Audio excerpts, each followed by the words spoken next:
नमस्कार, मैं सुरेश मीणा से आचार्य भूगोल राजकीय महाविद्यालय टोंक। आज मैं आपको BA part first practical geography के अंतर्गत एक नया टॉपिक हमारा मानचित्र का विवर्धन एवं लघुकरण। मानचित्र को बड़ा करना एवं छोटा करना कौन सी विधि से? समान त्रिभुज विधि से। इससे पहले मैंने आपको समान त्रिभुज विधि का एक उदाहरण पहले बताया था। अब एक नया उदाहरण लेते हैं यहाँ पर।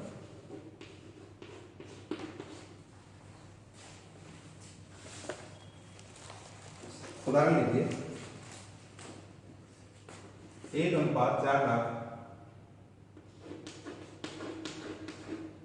निरूपक भिन्न पर बने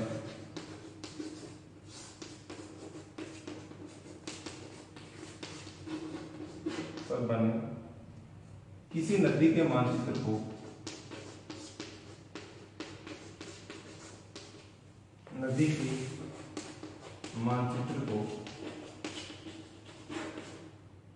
समान त्रिभुज विधि के द्वारा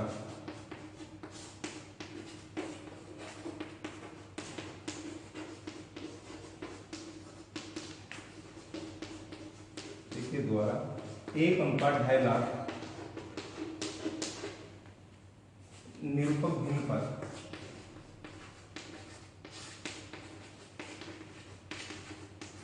विवर्तित कीजिए।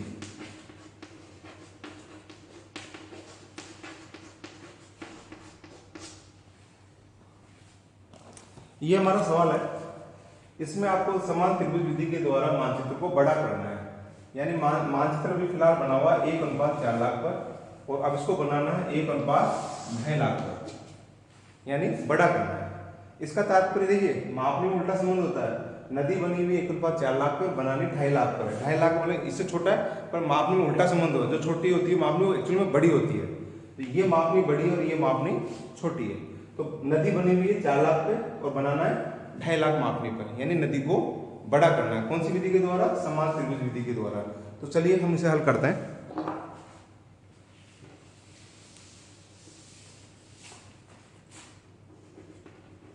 हल करने के लिए फॉर्मूला था नई मापनी बटा पुरानी मापनी।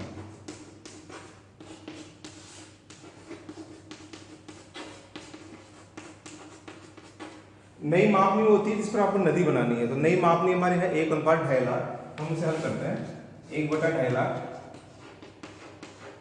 और पुरानी मापनी होती है जिस पर नदी पहले से बनी हुई है। तो 1:4 लाख पर नदी पहले से बनी हुई है, तो ये पुरानी मापनी हुई 1:4 लाख।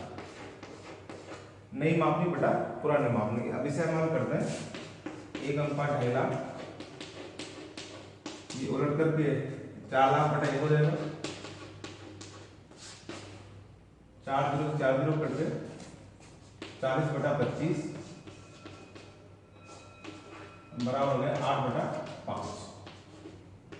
ठीक है, ये हमारा अनुपात आ गया। 8:5 पर नदी को आपको बड़ा करना है। ठीक है, देखिए अनुपात में सीधा संबंध होता है। आपको 8:5 पर नदी को बड़ा करना है, तो इसमें सीधा संबंध है, यानी नदी 5 पर बनी हुई है, उसको बनाना है 8 पर। ठीक है, अगर नदी को छोटा करना हो तो हमारा जो अनुपात है इसका अर्थ ये होगा कि अगर नदी को छोटा करना है तो नदी बनी हुई है 8 पर और बनाना 5 पर है। पर हम हमारे सवाल पे दोबारा आते हैं। आपको नदी को बड़ा करना है। अनुपात क्या है हमारे पास सवाल के हिसाब से? 8:5, यानी नदी 5 पर बनी हुई है और उसको बनाना है 8 पर। ठीक है, बनाना शुरू करते हैं। सवाल में कहा गया था कि नदी है, काल्पनिक नदी है, तो नदी भी आपको ही बनानी है, उसको बड़ा भी आपको ही खुद को करना है। तो सबसे पहले मैंने ये नदी बनाई। ठीक है, काल्पनिक नदी नॉर्मली इसी लंबाई में चलती हुई नजर आती है। इसको क्या करना है? आपको बड़ा करना है। तो सबसे पहले आप क्या करेंगे, इस नदी को आपने बना दी, जैसा भी चाहे आप आकार दे दीजिए, कोई फर्क नहीं पड़ता। सबसे पहले उसके मध्य में ए बी रेखा खींचिए। ए व बी रेखा खींचिए। ठीक है, हम नदी क्या करना चाह रहे हैं? बड़ा करना चाह रहे हैं। ठीक है, ए बी लंबाई की इसके अनुसार बिल्कुल सीधी रेखा खींच दी। इसको आप नाप लीजिए। मान लीजिए 8 सेंटीमीटर आ रही है, 9 सेंटीमीटर आ रही है, जितनी भी आ रही है, कितनी भी आ सकती है। उसको 2 बराबर भागों में बांट लीजिए। बांटते हुए ऊपर की तरफ लंब दीजिएगा और उस बिंदु का नाम दे दीजिए सी बिंदु। कहीं तक भी ले जा सकते हैं आप, पर शर्त यह थी ए और बी को बराबर 2 भागों में डिवाइड करते हुए ऊपर की तरफ सी बिंदु तक ले जाइए, ऊपर की तरफ। ठीक है, अगर नदी छोटी है तो ऊपर बनेगी, नदी बड़ी है तो नीचे की तरफ बनेगी। तो आप क्या करें, सी को ऐसे मिलाते हुए आगे की तरफ विकर्ण डाल दें सी को बी से मिलाते हुए ये विकर्ण डाल दिया। ठीक, आगे तक क्यों खींच रहे हैं? क्योंकि नदी बड़ी है तो नीचे की तरफ बनेगी, अगर नदी छोटी बनानी है तो ऊपर की तरफ बनेगी, तो नीचे की तरफ लाइनें खींचने की जरूरत नहीं थी। पर चूंकि आपको नदी को बड़ा करना है, अनुपात क्या था हमारे पास? 8:5 पर बड़ा करना है। नदी को 8:5 पर बड़ा करना है, यानी नदी किस पर बनी हुई है? 5 पर।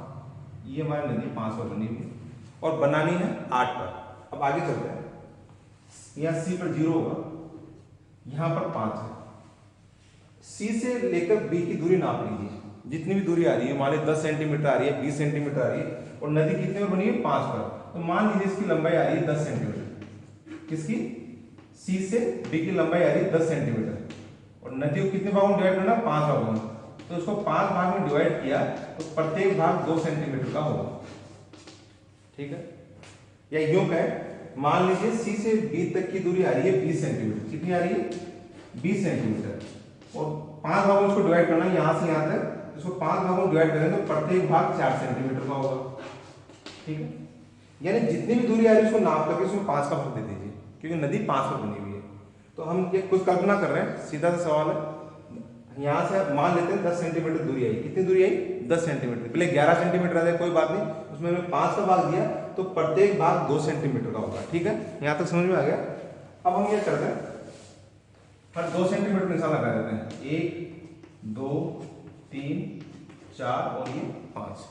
2-2 सेंटीमीटर क्यों निशान लगाया? कि उसको बराबर 5 भागों में बांटना था। अब आगे चलिए देखिए, अब नदी बनानी है, हमें 8 पर बनानी है, तो वही 2-2 सेंटीमीटर के हिसाब से यहाँ पर लिख दीजिए 6 7 और 8, यानी नदी अब इस पर बनानी है। ठीक है, अगर 4-4 सेंटीमीटर के टुकड़े होते हैं तो हम भी यहाँ पे 4-4 सेंटीमीटर के हिसाब से 8 नंबर पे चले जाते हैं। अब आपको क्या करना है? ए बी रेखा के समानांतर यहां पर एक सीधी रेखा डाल दी, क्योंकि नदी हमें 8 पर बनानी है। ठीक है, अब इसके आगे और बढ़ते हैं, फिर अपनी मनमर्जी से कितने भी इसमें विकर्ण डाल दीजिए, जितने भी आप डाल दीजिए स्केल की सहायता से। इसमें कोई नियम नहीं है, कितने भी विकर्ण डाल सकते हैं, डालते चलिए। ठीक है, ये जरूरी नहीं है 3-4 विकर्ण डाले, आप चाहो 10 डाल दीजिए, 20 डाल दीजिए, आपके ऊपर डिपेंड करेगा। यहां तक समझ में आ गया। अब हम नदी को बड़ा बनाते हैं। देखिए, यहाँ नदी यहाँ शुरू हो रही है, हमने यहाँ से ले गए, ऊपर यहाँ जा रही है, यहाँ ले गए, ये यहाँ कट कर रही है तो हमने यहाँ कट कर दिया, ये इसके बराबर चल रही है तो हमने यहाँ ये बराबर चला दिया, फिर ऊपर की तरफ उठ गई, यहाँ उठ गई, और थोड़ा ऊपर उठी, उठ गई, यहाँ थोड़ा डाउन हुई, ये डाउन हो गई, यहाँ नीचे आ रही है, ये नीचे आ गई, और ये आ गई, ये देखिए ऊपर का भाग बना दिया हमने। नीचे की तरफ चलते हैं, देखिए ये यहाँ से यहाँ कट कर रही है, ये हमने कट कर दिया, ये इस तरह से बढ़ा लिया।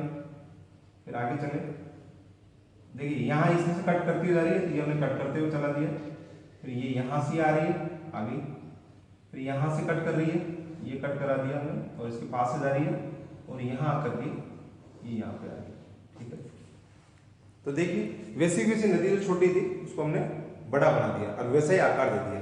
इस तरह से हम समान त्रिभुज विधि के द्वारा इस सवाल को हल कर सकते हैं। धन्यवाद। और इसको देखिए और तो थोड़ा सा हम इसमें यहाँ लिख सकते हैं, मूल नदी हमारी है, ये है विवर्धित नदी, इसकी मापनी भी लिख दीजिए। मूल नदी की मापनी है 1:4 लाख, और इसकी मापनी है 1:2.5 लाख। ठीक है, इस तरह सवाल हल होता है। और मान लीजिए इसी सवाल में अगर मान लीजिए नदी को छोटा करना होता कि किसी नदी को 5:3 पर छोटा कीजिए। कितने पर? 5:3 पर छोटा कीजिए। छोटा करने का मतलब होता है नदी 5 पर बनी हुई है और उसको बनाना है 3 पर। तो हम क्या करेंगे, यहाँ से 5 भाग कर लिए, तीसरा भाग ये है, तीसरे भाग में हम सीधी रेखा खींचेंगे नदी को छोटा करना होगा। ठीक है, और वैसी वैसी नदी आप ऊपर की तरफ बनाए तो छोटी छोटी बन जाएगी।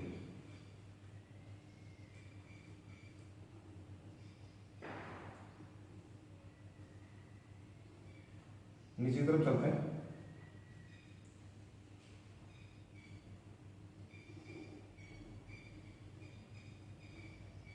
ये इस तरह से नदी छोटी बन जाएगी। तो आप इस मूल नदी को चाहे छोटा बना सकते हैं और चाहे बड़ा बना सकते हैं, और ये सवाल पर डिपेंड करेगा। अगर बड़ी बनानी है तो नीचे की तरफ भी लाइन खींचनी पड़ेगी, और छोटी बनानी है तो नीचे की तरफ लाइन खींचने की हमें आवश्यकता नहीं होगी। धन्यवाद।